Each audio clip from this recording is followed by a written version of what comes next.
Dans la mythologie grecque, il y avait un beau grand jeune homme, gentil, poli, mais qui était aussi un bandit et un voleur. Son nom c'était Procuste. Lui, Procuste, il capturait des voyageurs. Il les amenait chez eux, puis il les attachait sur un de ses deux lits. Il y en avait un grand puis un petit.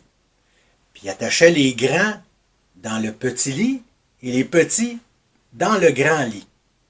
Après ça, pour passer le temps, parce qu'il n'y avait pas de télé et de téléphone dans ce temps-là, il avait pris l'habitude de couper les membres trop grands de ceux qui dépassaient du petit lit. Puis les petites personnes, les plus petits, ils les étiraient jusqu'à temps qu'ils fitent avec le grand lit. C'est ça qu'il faisait, lui. Il y a toutes sortes de façons d'avoir du fun, ça a l'air. Avec cette histoire-là, on peut facilement faire le lien entre notre système, on va dire, occidental, le système scolaire, le système de santé, en fait, tout ce qui est mené par la bureaucratie aveugle. La volonté de que tout soit conforme au modèle existant, quitte à ralentir ceux qui vont trop vite ou à booster contre nature ceux qui ont de la misère à suivre. Tout ça pour faire rentrer tout le monde dans le même moule. Puis ça, ben encore une fois, c'est le lit de Procuste social. Mais c'est pas de lui que je veux parler aujourd'hui.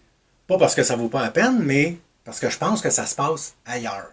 Puis surtout parce que, qu'on le veuille ou non, qu'on en soit conscient ou non, on a tous notre propre lit de Procuste qu'on s'impose à soi-même. Je vais vous poser une question. Connaissez-vous quelqu'un qui est tellement perfectionniste, qui est tellement préoccupé par le fait que tout soit toujours parfait, qu'il en oublie tout le reste?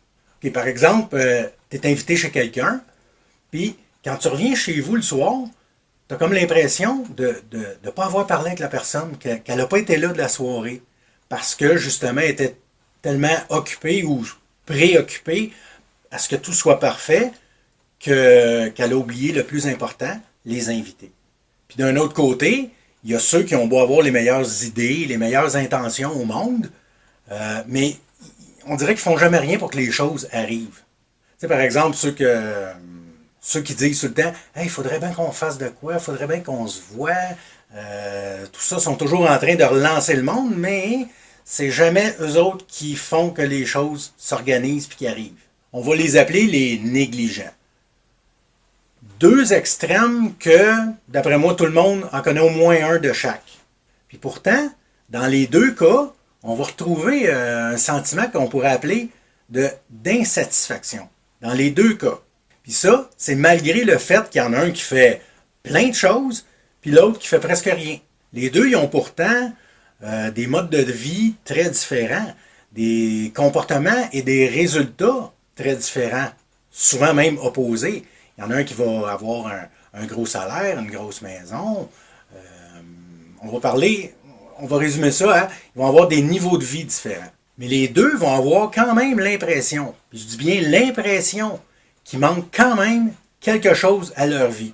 Les deux vont être insatisfaits, mais pas pour les mêmes raisons. Et c'est souvent ça qui va faire naître un sentiment plus ou moins grand d'anxiété à la longue.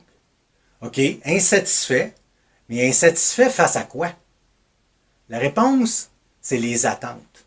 Les fameuses attentes qu'on a. Tu sais, à cette heure, on est constamment exposé là, à travers les réseaux sociaux à ceux qui publient la plupart du temps juste leurs meilleurs coups, leurs plus belles vacances, leurs plus belles assiettes. Puis ça, ben, à la longue, ça finit par influencer les attentes qu'on va avoir face à la vie en général, là, sans qu'on s'en rende compte. Parce que je dis ça comme ça, mais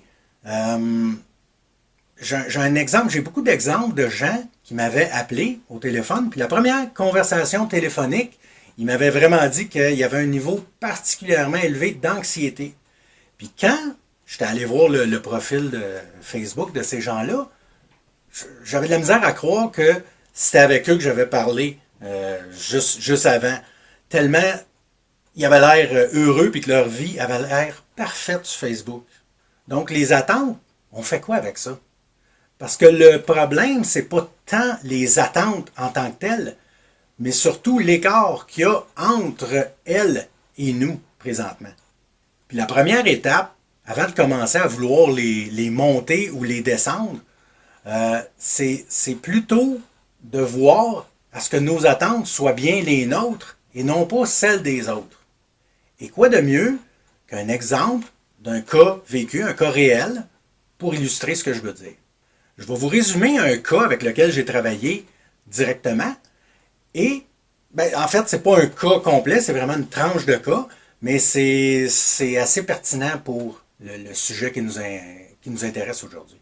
Bon. Marie, on va l'appeler comme ça, c'était une jeune femme dans la fin de la vingtaine, début de trentaine. Puis elle se plaignait qu'elle vivait, puis qu'elle comprenait pas pourquoi, elle vivait un grand stress quand elle recevait sa famille à souper. Un stress autant, puis de l'anxiété psychologique puis physique, là, des étourdissements, des nausées, des diarrhées, là, tout ça. Là. Puis elle se demandait vraiment qu'est-ce qui se passait parce qu'elle comprenait pas. Puis c'était pas une histoire de famille, puis de secret de famille caché terrible. Là. Rien. Famille parfaitement normale, tout le monde s'entendait bien. Fait que longue histoire courte, en creusant un peu, on a fini par trouver que quand elle était jeune, puis que sa mère recevait sa propre famille à souper, probablement dans le temps des fêtes, là, des grosses organisations, sa mère était vraiment stressée et anxieuse à chaque fois. Puis elle aurait comme capté ça, enregistré ça, que un souper de famille, c'est stressant, c'est angoissant. Puis dans son subconscient de jeune enfant, ça aurait été, comme on va dire, programmé. Puis quand est arrivée, elle, à sa propre... quand c'était à son tour de recevoir, le programme faisait comme se déclencher avec réception de famille égale stress et angoisse. C'est sûr que raconter vite de même, ça a peut-être l'air facile, évident puis simpliste vu comme ça. Mais toujours est-il que, à partir du temps qu'elle a réalisé ça, pour elle, ce problème-là a été réglé presque sur le champ. Là. Ça fait que c'est ce que j'avais à partager avec vous autres aujourd'hui. J'espère que ça va aider quelqu'un à voir les choses autrement, à voir que les problèmes sont souvent moins complexes, moins grands qu'on le pense, si on fait juste prendre le temps de les regarder pour ce qu'ils sont vraiment. Puis je vous laisse avec une citation de Albert Einstein que j'adore. Et là-dessus, je vous dis merci, à bientôt et on va passer à travers.